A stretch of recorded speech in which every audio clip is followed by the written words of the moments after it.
7h. Vous n'aurez rien que du sport à partir de 7h15 dans la mi-temps, en compagnie de Serge Dakouri et Boukari Tapsoba. Toutes les actualités des sports, mais avant, c'est le journal 10 minutes pour vous informer sur Radio Côte d'Ivoire en compagnie de Régis Kofi. Bonjour.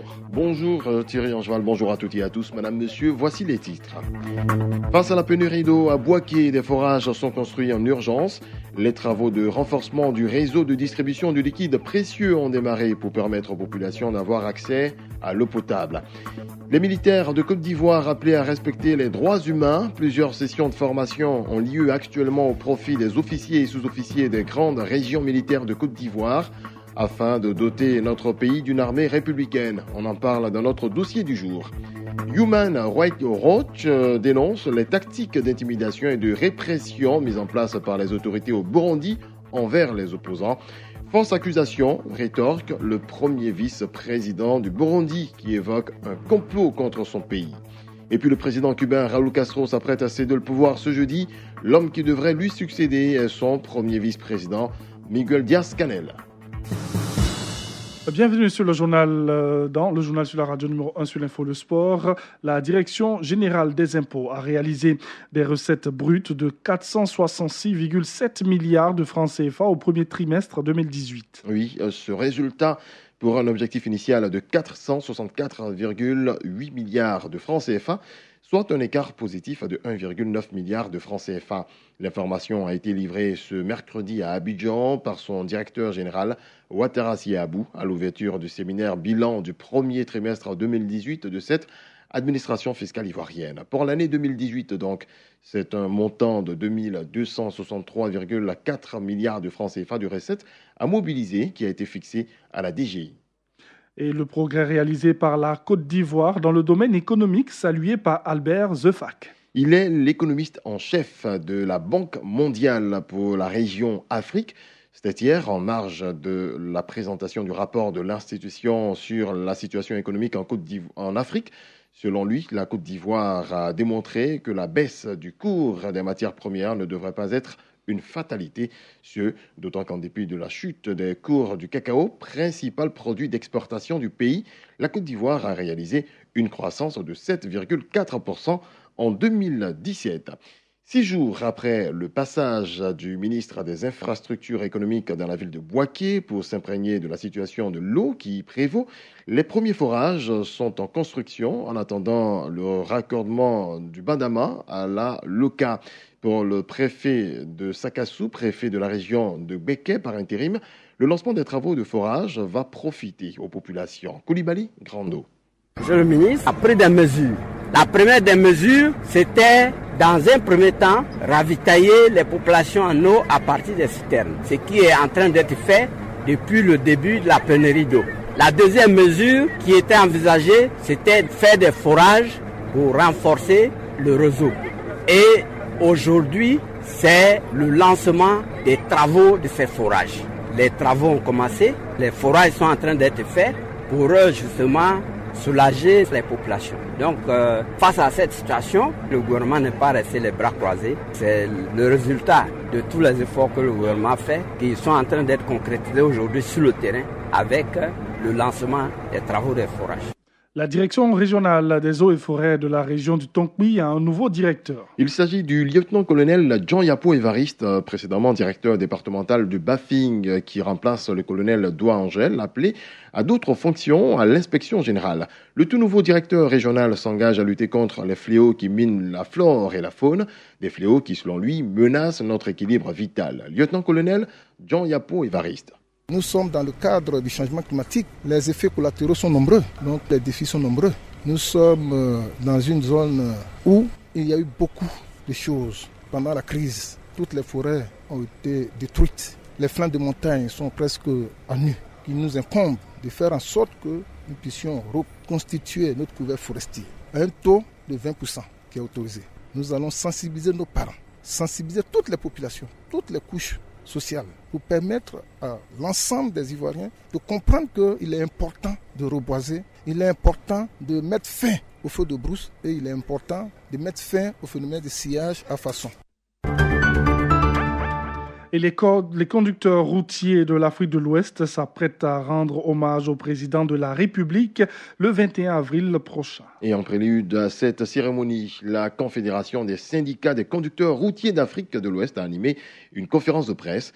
Ces conducteurs disent être satisfaits des efforts fournis par le gouvernement en matière de limitation des barrages et la gestion de l'état des routes. Koné Vafi est le président de cette confédération. Le test, lui et moi, il dit un barrage sur 100 km. Mais en Côte d'Ivoire, nous avons fait le constat. Aujourd'hui, on a 300 km sans barrage, sans arrêt. En matière de l'infrastructure routière, nous tous on voit aujourd'hui, on avait la dégradation de nos réseaux routiers de 100%. Aujourd'hui, nous voyons que toutes les routes sont en train de refaire. Et ça fait 7 ans que le chef de l'État a pris le pouvoir et il a fait 10 ponts. Mais quand on fait le pont, c'est pour nous les conducteurs, c'est nous qui sommes les premiers bénéficiaires. À un moment, on avait beaucoup de coupeurs de route. Aujourd'hui, les compagnies de transport, on a commencé maintenant à rouler la nuit. Il y a vraiment la fluidité routière. Le dossier du jour. Et oui, le dossier du jour, on le disait à l'instant, les militaires de Côte d'Ivoire rappelés à respecter les droits humains. Plusieurs sessions de formation ont lieu actuellement au profit des officiers et sous-officiers des grandes régions militaires de Côte d'Ivoire afin de doter notre pays d'une armée républicaine. Sié nous en parle. De 2002 à 2011, la Côte d'Ivoire a été gravement secouée par 2 crises qui ont profondément entaché la légendaire réputation des pays de paix et de concorde qu'on lui reconnaissait.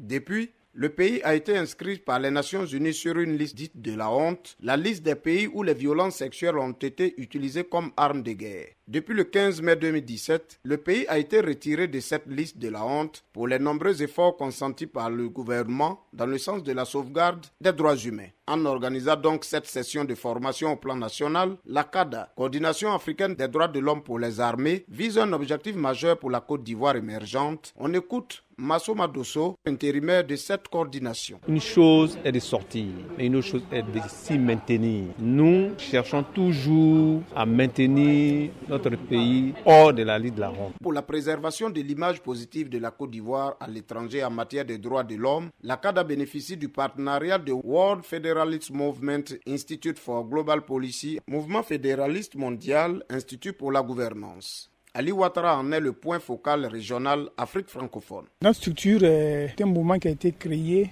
depuis 1947 pour aider à la paix dans le monde et aider à la prévention des conflits, aussi à la bonne gouvernance. Donc ces militaires-là, il faut les aider à comprendre qu'il faut respecter la vie humaine, quelle que soit la situation, même en temps de guerre. L'un des modules sensibles, c'est celui lié aux violences basées sur le genre, notamment les violences sexuelles. Oka Ismaël est le directeur de la clinique juridique de Korogo, une ONG de défense des droits de l'homme. Il nous parle de cette formation. L'armée est là pour protéger la population et non pour faire du mal à la population. Ils sont venus pour les sensibiliser, pour dire attention, il ne faut plus commettre certains dégâts puisque l'État ivoirien veut mettre sur pied une armée modèle, une armée qui sera capable de participer autour du maintien de la paix à travers le monde. Voici ce que devrait être le profil du nouveau militaire émergent. On écoute colonel-major Diarasouba Zoumana, commandant la 4e région militaire de Korogo. Le militaire, ce n'est pas celui qui se met à l'uniforme et qui se comporte n'importe comment. Que le militaire ne soit plus celui qui est craint, mais celui en qui on fait confiance et qui est prêt à défendre la nation. Après Korogo, 4e région militaire, les formateurs ont déposé leurs valises à Daloa, 2e région militaire de la Côte d'Ivoire. La mission ne change pas, profiler le militaire aujourd'hui pour faire de lui un modèle d'ici à l'horizon 2020. Et nous allons à l'international. Human Rights Watch dénonce les tactiques d'intimidation et de répression mises en place par les autorités au Burundi envers les opposants. Également envers tous ceux qui s'opposent au référendum constitutionnel du 17 mai prochain. D'après l'ONG, cette répression s'accroît au fur et à mesure qu'on approche de cette échéance qui devrait permettre au président Pierre Nkurunziza de rester au pouvoir jusqu'en 2034.